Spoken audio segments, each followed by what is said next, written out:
নমস্কার দর্শক বন্ধুরা, এম.এস. ক্রিয়েশন টেক এর পক্ষ থেকে এই চ্যানেলে আপনাদের জানাই সুস্বাগতম। ভগবান শ্রীকৃষ্ণের বিভিন্ন বাণী ও গল্প এই চ্যানেলের প্রধান বিষয়বস্তু। আপনি যদি নতুন হন তাহলে চ্যানেলটি সাবস্ক্রাইব করার অনুরোধ রইল সকলের কাছে। তার জন্য অগ্রিম ধন্যবাদ আপনাদের। আজকে শ্রীকৃষ্ণের কিছু মহামূল্যবান বাণী আপনাদের কাছে তুলে ধরব, যা আপনাদের চলার পথকে সহজ করে দেবে। চলুন শুরু করা যাক।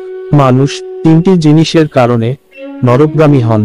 গীতায় সেই জ্ঞান মিলিয়ে গিয়েছেন শ্রীকৃষ্ণ। চলুন শুরু করা যাক। গীতা মনুষ্য জীবনে অপরিহার্য। গীতাই মানুষকে সঠিক পথে পরিচালনা করতে পারে, ঠিক যেমন অর্জুনকে পথ দেখিয়েছিল শ্রীকৃষ্ণের মুখনিসৃত গীতার বাণী।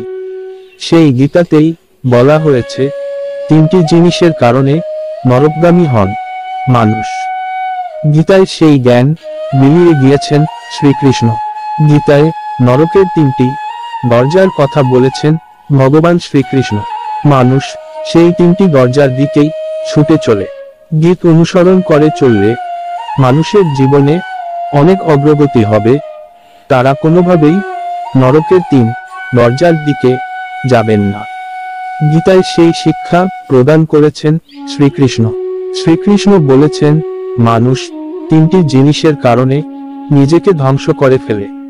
তাই শ্রীমদ্ভগবত গীতা পড়ুন, শিক্ষা লাভ করুন, কি করে জীবনযাপন করা যায় সঠিক উপায়ে। গীতা ধর্ম, কর্ম ও প্রেমের শিক্ষা দেয়। গীতার জ্ঞান মানব জীবনে অত্যন্ত গুরুত্বপূর্ণ ও দরকারি। তাহলে মানুষকে আর নরকযন্ত্রণা ভোগ করতে হয় না। জীবন দর্শনের যে কথা গীতায় বলা রয়েছে, তা যদি কোনো ব্যক্তি অনুসরণ করেন তবে তিনি সর্বোত্তম রূপে প্রতিপন্ন হবেন। শ্রীকৃষ্ণ বলেছেন, প্রতিটি মানুষের জন্য তিনটি জিনিস হলো আত্মধ্বংসাত্মক। তা হলো কামনা, ক্রোধ আর লোভ। এই তিনটিই হলো নরকের দরজা। ভগবান শ্রীকৃষ্ণ গীতায় বলেছেন, একজন সেরা মানুষকেও ধ্বংস করে দেয় ওই তিনটি জিনিস। তাই কামনা, ক্রোধ আর লোভ অবশ্যই পরিত্যাগ করা উচিত। মানুষের কোনো অহংকার করা উচিত নয়। অহংকারে মানুষ এমন কিছু করে যা সঠিক নয়। একটা সময়ে অহংকারই তার পতনের কারণ হয়ে যায়। তাই অহংকার পরিত্যাগ করুন। শ্রীকৃষ্ণ বলেছেন, যা ঘটেছে তাও ভালো, যা ঘটছে তাও ভালো, আর যা ঘটবে তাও ভালো। আপনি যেখান থেকে নিয়েছেন সেখানেই দিয়েছেন। আজ যা আপনার, গতকাল তা অন্যের ছিল, আর আগামীকাল তা অন্যের হবে। তাই লোভ করে লাভ নেই।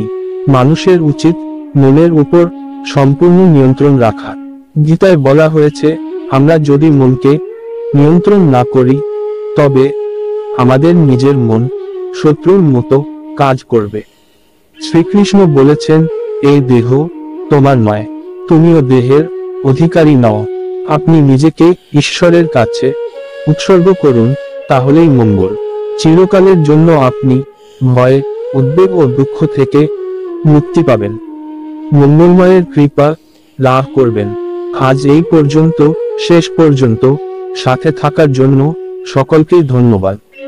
সকলেই ভালো থাকবেন এই আশা রেখে সকলকেই বিদায় জানাচ্ছি।